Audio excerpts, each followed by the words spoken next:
Hi అందరికీ నమస్తే. నేను మీ చంద్రన్ మాట్లాడుతున్నాను. Telugu finance by CBS consultancy. ఈరోజు ఈ వీడియో చేయడానికి చాలా ముఖ్యమైన కారణం ఉంది. ఇన్సూరెన్స్ విషయంలో మార్కెట్లో చాలా కన్ఫ్యూజన్స్ చూశాను నేను.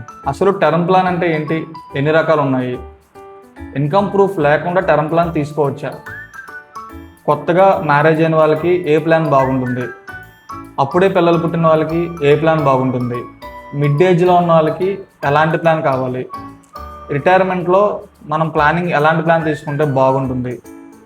మీకు తెలుసా, ఒక ఇన్సూరెన్స్ కంపెనీలో సాధారణంగా 20 నుంచి 30 రకాల ప్లాన్స్ అనేవి ఉంటాయి.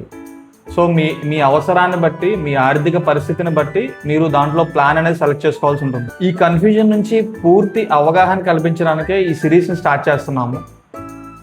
ఈ సిరీస్ని ఫాలో అవడం వల్ల మీకు ఈ కన్ఫ్యూజన్లో చాలా వరకు డౌట్స్ క్లారిఫై అవుతాయని నేను ఖచ్చితంగా చెప్పగలను. మరి ఇంకెందుకు ఆలస్యం, డూ సబ్స్క్రైబ్.